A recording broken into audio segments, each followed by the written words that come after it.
Is the Maserati Grecale a get it or skip it SUV? We have a 2025 Maserati Grecale Modena in Nero Black over Rosa and Rosa. I'm going to go over some pros and cons and compare this against the competition to see if it's a get it or skip it vehicle. New this year is a full EV called the Powertrain. You're going to have range up to 311 miles with pretty quick charging times. But when it goes to the gas variant, you're going to have 3 different trims to choose from. I'm Anthony from Hawkeye Rides. The Modena is going to be the middle trim. It's kind of the sweet spot, up to 8 inches of clearance. Going Trofeo gets standard air suspension that goes up to 8.3 inches and is low to around 6.3 inches. Full LED headlights at daytime runnings. That's standard across the trims. Enlarged grille, vertical bars, but a con to me right off the bat is the Maserati logo is a sticker. When you're going to kind of the exotic trim slash luxury, you don't want a sticker for the badging. The lower keeps it nice and aggressive with front parking sensors, but a con to me is you still have to option the 360-degree reverse camera. This is the Modena trim. I would like to see that come in because underneath the hood gets the same 2-liter L4 mild hybrid engine that's in the GT. The difference though is you're getting 325 horsepower. You'll get the same torque at 332 pound-feet. It's also still paired to the ZF8 speed automatic transmission, but that increase of horsepower translates to a 0 to 60 at 5 seconds. With the top speed at 149 miles per hour, which it's actually going to be faster than the new Favore, which is the full EV Grecale. 21-inch upgraded wheels with the Trident-inspired design, 6 pistons behind those red brake calipers. Unfortunately, both of these things are upgrades. So the red brake calipers, the wheels, you will have to put in a lot of features whenever you're going for the GT or the Modena. That's why when you start getting up to these higher prices, this is nearly 100 grand. The Trofeo becomes that sweet spot. It's about 109, 110 MSRP, but you're going to get a lot more standard features. The triple air vents on the side, that's been inspired by the Maserati brand since the 1940s. Modena in script that's blacked out, as well as the Maserati badging in the rear and flush door handles, so that way it keeps better for the aerodynamics. We have the travel pack. That adds the gloss black roof rails plus the home plug in the trunk. Going to competition, BMW, Mercedes, Porsche, they're going to be a little bit faster. They're going to be a little bit less in price. And when you go into BMW, they have a lot of refresh in almost all of their trims this year, which packs even more performance underneath the hood. So I would like to see the Modena be more at that 350 to 375 horsepower instead of where it's at. In the GT to be at least 320 horsepower. So that way you have a little bit more for competition because they have increased the price, making it a skip it vehicle for me. But the reason why I would get it is because you have a near 50-50 weight distribution, towing over 5,000 pounds. This is the smaller SUV from Maserati. So if you're thinking about the Levante, now you're seeing a deal come into play. Standard LED taillights that wrap around, going into the gloss black with the Maserati script. It's going to be in chrome as well as the Grecale. I wish that was with the gloss black. The lower gets the blacked out quad exhaust tips with the diffuser, so it has that sporty essence. But is it a get it or skip it vehicle? Let us know in the comments if you would get it or skip it, and check out the membership because now we have a couple different packages. We do shorts on there as well as rough cuts and bloopers and live streams. Power liftgate going into 18.9 cubic feet of storage. We have a home plug. Areas that you can fit bottles, paperwork, anything like that. That's what that is for. Underneath the floor, it's going to receive a touch of storage. LED interior lights, bag holders on both sides with a 12-volt charger. Split fold the rear bench in the back at a 60-40 split to max cargo to 56 cubic feet of storage. But we need to go inside, start it up to hear if this is a real Maserati exhaust note.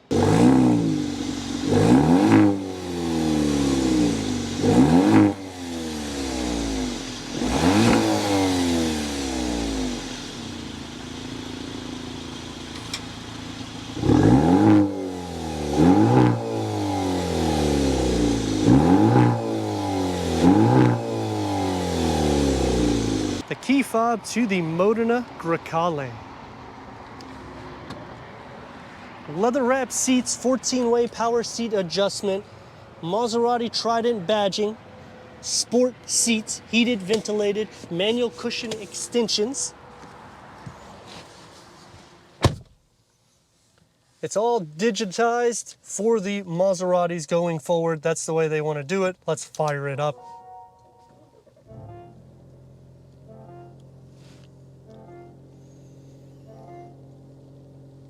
The dashboard is perforated underneath the air vents that go into the top portion of the dash.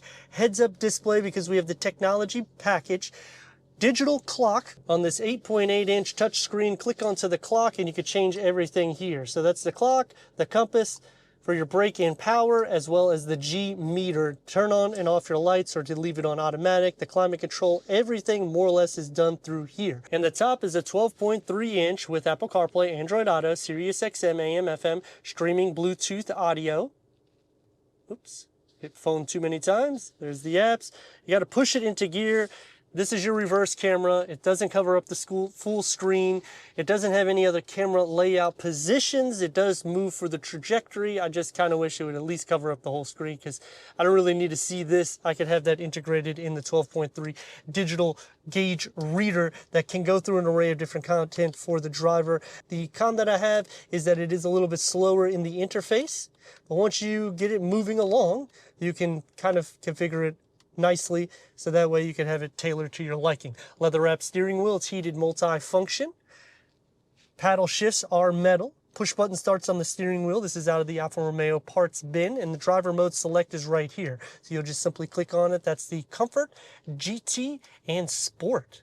Now you can hear the exhaust note. Another cool thing is when you're changing this, it will also change the ambient color that's in the interior. Wireless charging pad, gloss black, that opens up into more storage with 2 USB ports. Now for me, when I'm driving these vehicles for loaners or even doing the reviews, I typically just put the key fob or my wallet there because this would be where the gear lever is. Kind of wish that it was still here because it doesn't really give you that much space. Cup holders, you don't get a full pass-through, and it's not really a driver-focused setup, even though it is somewhat tilted. It actually fits out well for passenger space. This is going to be more sporty. Opens up into a deep storage pocket. And one thing that I always forget is when you click onto the seat settings here, you have 3 different settings for the driver. Headroom is more than enough. Auto dimming rear view mirror, LED interior lights, a large panel moonroof, and check out the leg space that you have, as well as those Trident badging.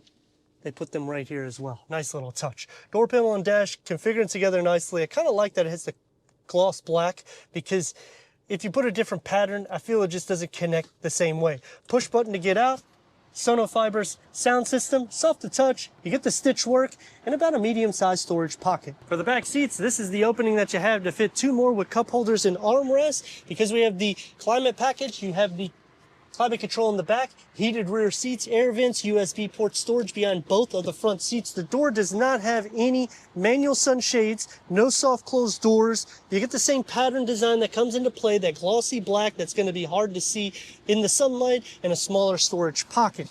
Sitting behind me as a driver, I have plenty of room. The same thing with headroom. And sliding into the center, this is the nice thing about the Grecale. Even though this is picked up quite a bit, you still have plenty of feet, butt, leg, and shoulder space. So this is definitely giving me a reason why I may consider it. Headroom is more than enough, and I'm at 6'3". 0.3 of a second faster than the GT. Same top speed at 149 miles per hour. Same torque at 332 pound-feet. Let's see how it is.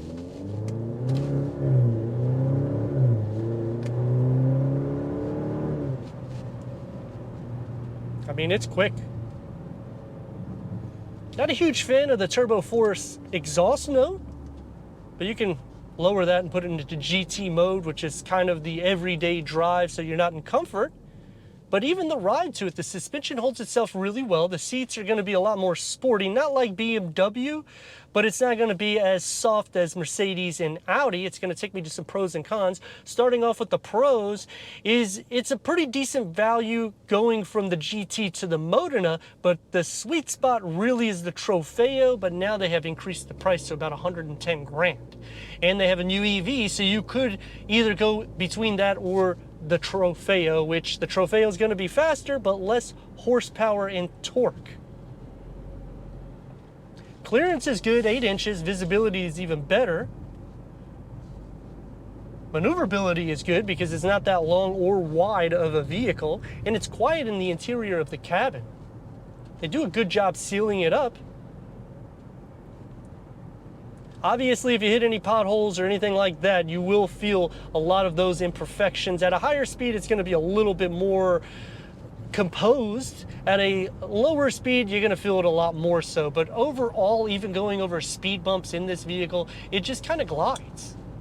Not a big fan of all the technology. They kind of went Audi, and even the digital clock, I wish it was just a regular analog clock. I mean, go back to the essence of Maserati. Because the price is where it's at, meaning you have to add features, and it's almost 20 grand of features that we have here, it kind of puts itself in a different class, and it can't really do that because it's a smaller SUV. It's not the same size as the Levante. You don't get any soft closed doors. You don't get any power or manual sunshades for the rear. I know it sounds like I'm nitpicking, but we're near $100,000. The big problem that I have is when you go from the GT to the Modena, you do increase in horsepower, thank you Maserati, but 0.3 seconds quicker, same top speed. I mean, you're paying around $7,000 to $10,000 different on MSRP, and it's not a huge difference in spec or feel. I get it's the same engine, but if you can get more performance, which you know you can, it would be nice to entertain like 350 horsepower and maybe 400 pound-feet of torque, or just to make it simplified, 400 across the board. When you go against competition, unfortunately, it's not going to be the best in specs either. Only thing that this outbeats everybody in is towing, which most people don't tow anymore. BMW has refreshed a lot of their vehicles, and even if you downgrade to like an X1 or X2, you're still gonna have a lot more performance than you would going into a GT, and you're gonna have a ton of savings. I like that they've changed the charms. Now it sounds more like a Game Boy instead of an older vehicle. And braking, you can stop on a dime if you want, and look at this maneuverability, like I'm saying. Now, as for lag, it does have a touch of that. And because this is the Modena, I wish it was a little bit less with the lag and a little bit more performance. It really spools up for the turbocharge around 3 RPM, especially if you're at a rolling start, but off the line, it feels a lot quicker. I'm gonna stop right here. Let's rock and roll.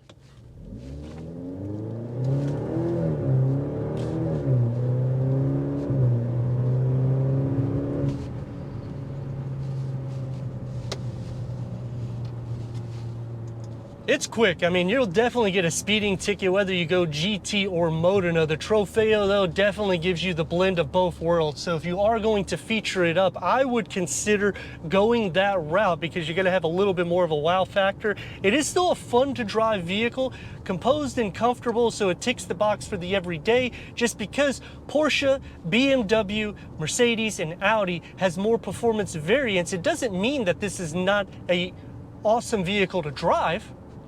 But it can give me the reason why I would skip it because of the pricing that I'm at. But the reason that I would get it is it still keeps true to the heritage of the fun to drive of Maserati. But let me know your thoughts in the comments, and if you're new to the channel, consider subscribing. Check out the next video, merchandise, website, and Instagram. Leave a comment and a like. And I'd like to thank Maserati Tampa for giving us this 2025 Maserati Grecale Modena for our car review.